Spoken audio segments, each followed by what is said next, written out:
Assalamualaikum warahmatullahi wabarakatuh. Alhamdulillah, kita lanjutkan. Sebelum kita lanjutkan materi ini, memang penting buat para ikhwan semua untuk mengklasifikasikan dirinya sudah sejauh mana bisnis yang dilakukan. Yang pertama, mungkin yang baru mau buka bisnis. Ini perlu kita gali terlebih dahulu.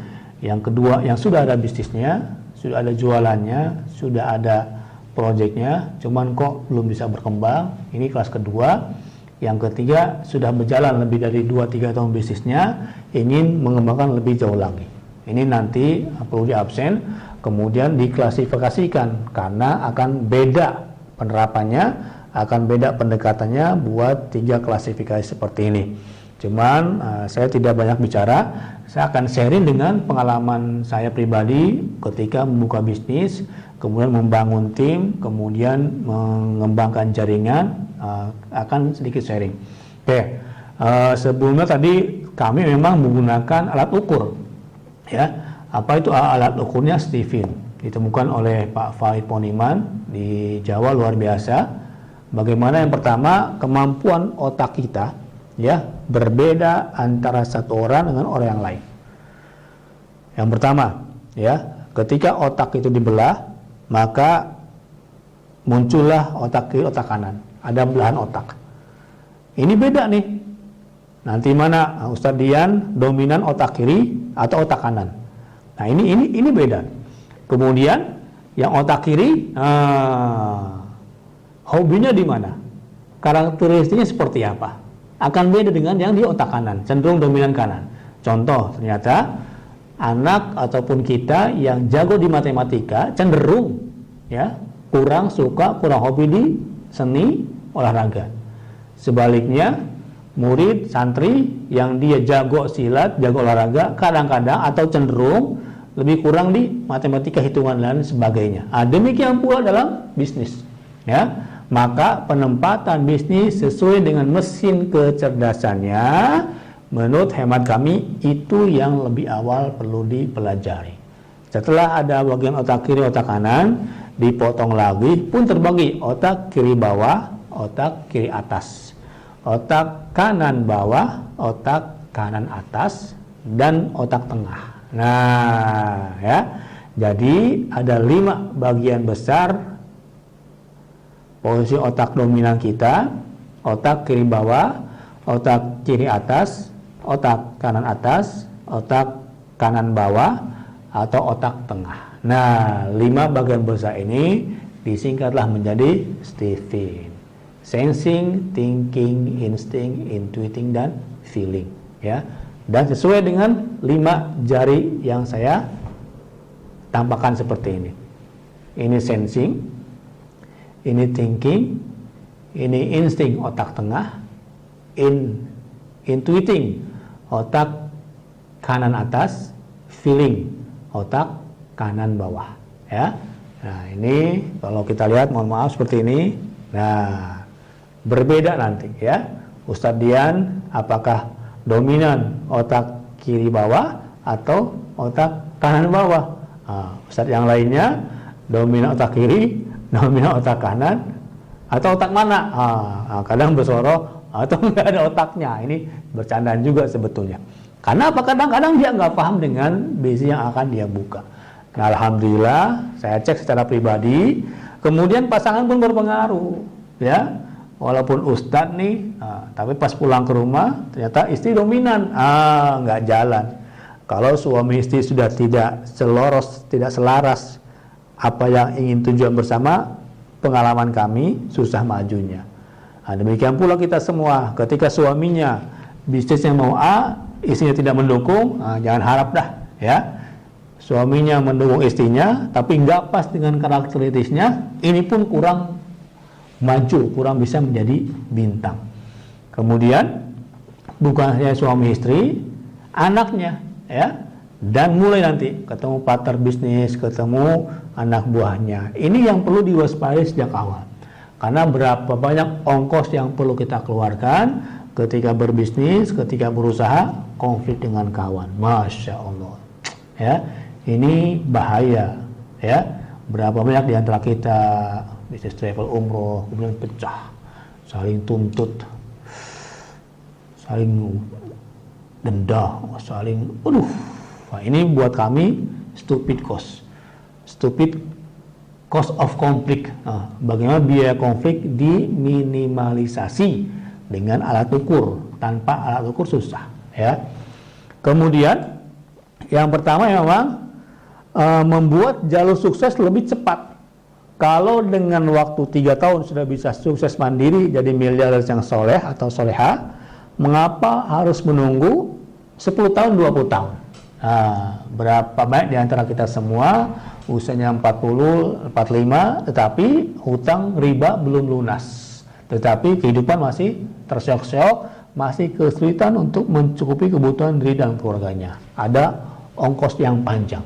Nanti pun akan saya tanya dari CV-nya berapa bisnis yang sudah dijalankan, kemudian apakah linear atau zigzag. Contoh ya, awalnya marketing, pindah ke accounting, pindah ke jualan online, pindah ke travel umroh, pindah ke multi level, pindah ke macam-macam. Habis waktu puluhan belasan tahun untuk karir yang zigzag.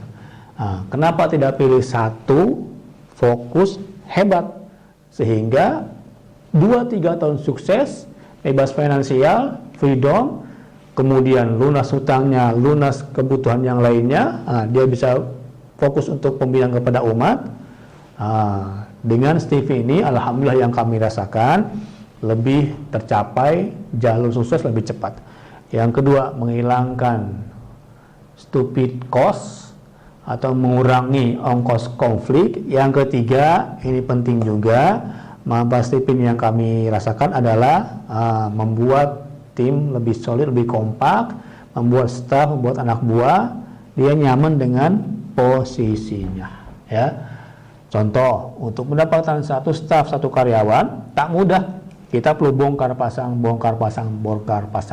Perekrutan marketing, perekrutan accounting, perekrutan administrasi, kalau tidak sesuai dengan mesin kecerdasan otaknya, 2 bulan, 3 bulan ganti karyawan, 1 bulan resign, 2 minggu izin pamit pindah ke perusahaan lain.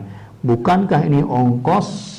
Bukankah ini ketidakefisienan? Bukankah ini pemborosan waktu kita habis membina karyawan kita, sementara dia tidak merasa nyaman dengan pekerjaannya? Alhamdulillah, dengan tes Stephen tersebut ternyata lebih cepat untuk jalur suksesnya. Yang kedua, mengurangi stupid cost dan stupid of conflict, ongkos konflik. Yang ketiga, pembinaan tim. Oke, nanti insya Allah suatu saat kapan-kapan saya akan tes, ya. Awalnya Ustadz Dian dulu, dominan kiri, dominan kanan, sensing kah, thinking kah, insting kah, intuiting kah, atau feeling. Ini insya Allah sudah ada alat ukurnya dan 95-98% tingkat akurasinya. Apakah ini sesuai dengan Al-Quran? Alhamdulillah, ya. Salah satu dalilnya adalah i'malu ala makanatikum. Beramalah sesuai dengan potensi terbaiknya. Ya, berbisnislah sesuai dengan di mana tingkat jagonya. Gitu. Sehingga ketika potensi yang kita tanamkan, potensi yang kita perjuangkan adalah yang terbaik dalam diri kita, insya Allah, ya, akan menjadi bintang di kelasnya, ya. Lebih baik menjadi kepala dalam satu tim daripada menjadi anak buah, ya, dalam tim yang lain. Bagaimana para ustadz semua, para mubalik semua punya bisnis yang gue banget, punya bisnis yang cocok dengan mesin kecerdasannya, kemudian pantas dia lakukan dan pantas dia perjuangkan. Insya Allah, ya, dengan alat ukur seperti ini akan lebih mudah untuk maju ke depan. Dan setelah ketahuan tadi, memang perlu lagi tambahan tim.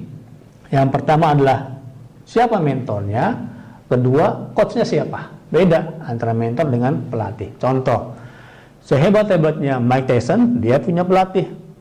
Sehebat-hebatnya siapa sekarang nih, Habib Nurmagomedov, seorang petinju MMA, walaupun dia hebat pasti punya pelatih. Demikian pula, ya, kenapa alasan orang bisnis gugur, bangkrut, tertipu? Salah satu alasannya adalah nggak punya pelatih. Maka cari pelatih bisnisnya siapa, ya. Siapa yang hari-hari ini bisnisnya jalurnya seperti ini, jangan belok ya. Bagaimana mungkin akan sukses kalau kita tidak istiqomah, tidak konsisten dengan apa yang kita lakukan? Coba kita lihat, ya. Berapa banyak di antara kita semua coba bisnis herbal. Baru sebulan 2 bulan, ganti ke travel umroh. Baru sebulan 2 bulan, pindah lagi ke bisnis yang lain. Bagaimana mungkin akan sukses? Ya, saya punya cerita kawan, dia cuma jualan kacang. Boleh dibilang, saya pun ketika itu, ya jualan kacang. S2 padahal. Dan orang kaya. Nanti akan saya undang insya Allah. Ketika itu,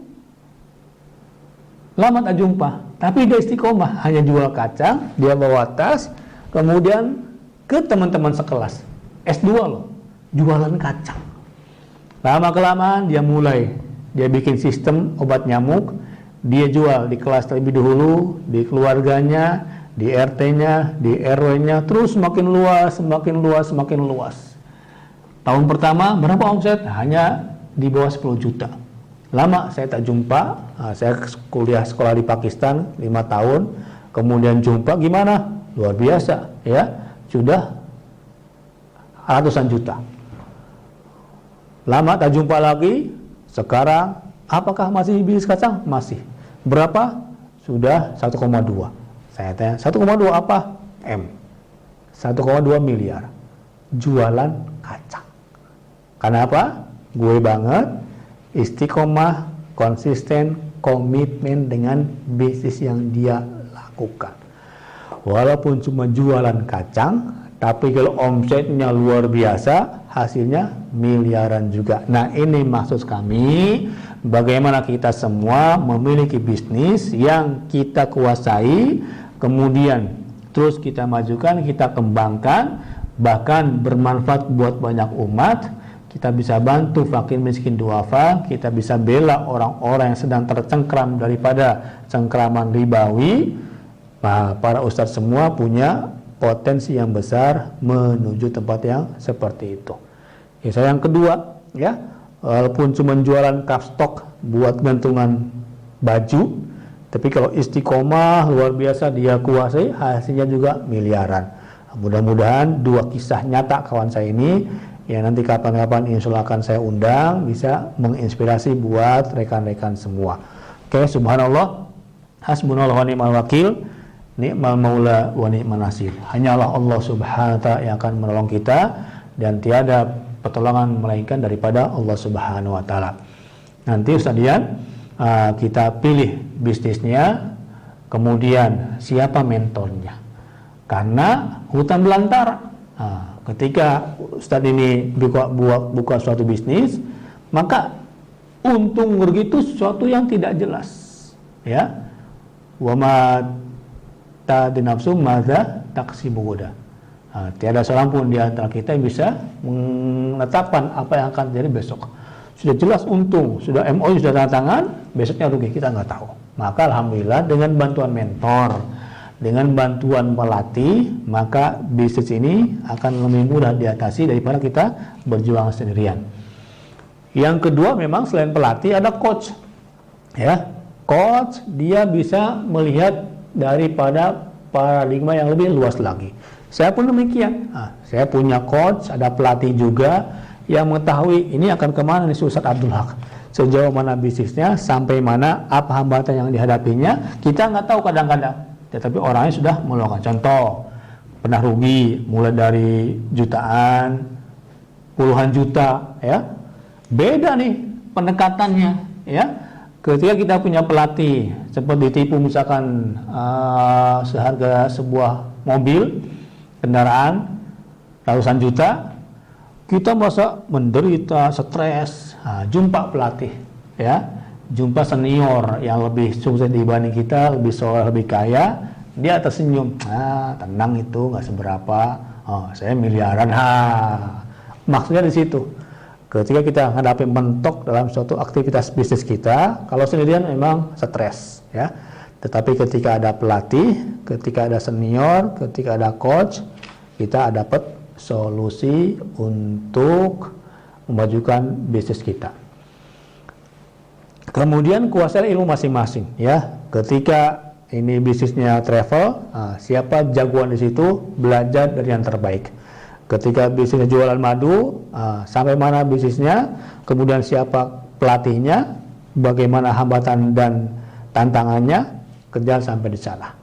Ketika bisnisnya adalah herbal, sampai mana, kemudian mau berapa omsetnya, berapa tahun. Ini sejak awal diidentifikasi terlebih dahulu. Kemudian daripada itu, ya, insya Allah akan berlanjut dengan pertemuan-pertemuan berikutnya. Tak lain dan tak bukan, dalam materi saat ini adalah masing-masing memilih bisnis yang sesuai dengan dirinya. Kemudian kita akan tes di mana mesin kecerdasannya, mana yang paling cocok dilakukan istiqomah sampai berapa tahun ke depan. Kemudian kendala apa yang dihadapi, ini perlu pertemuan khusus ya. Kita akan bicarakan supaya masing-masing kita mandiri, kemudian mudah-mudahan tak makan waktu lama, 2-3 tahun saja, bisa berkah, berlimpah, bebas dari riba, dan bisa membantu banyak orang. Oke, sekian materi kita saat ini tentang dakwah dan entrepreneurs. Mudah-mudahan menjadi inspirasi, menjadi motivasi buat para ustadz semua khususnya, dan juga para penonton semua dari Sabang sampai Merauke, dari Malaysia hingga Andalusia. Tidak ada niat untuk menggurui, hanya untuk sharing saja. Karena pengalaman adalah guru yang terbaik, bukan berarti kita harus mengalaminya. Kalau kita harus mengalaminya, perlu waktu, mungkin beberapa tahun, tetapi kita bisa belajar daripada pengalaman orang lain. Saat ini saya memberikan sharing, mudah-mudahan di suatu tempat ustaz-ustaz lain bisa memberikan sharingnya, dan bisa kita pilih nanti ya siapa di antara kita yang sudah mandiri, sudah berkah, sudah berlimpah, bebas dari riba. Kita akan muzakarah, kita akan berdiskusi supaya para asatidz ini bisa menjadi muzaki, bisa semakin bermanfaat buat orang lain, karena tangan di atas lebih baik daripada tangan yang di bawah. Ada baiknya dari Allah Subhanahu wa taala, ada kurang dari diri saya pribadi. Kita tutup dengan doa kifayat majlis, nanti dengan diskusi dan tanya jawab. Subhanakallahumma bihamdika asyhadu an la ilaha illa anta astaghfiruka wa atubu ilaik. Tak lupa teman-teman yang di medsos yang nonton saat ini, sekiranya bermanfaat, silahkan klik like, subscribe, dan share buat teman-teman yang lainnya. Boleh jadi yang mendengarkan lebih paham dibandingkan yang menyampaikan. Assalamualaikum warahmatullahi wabarakatuh.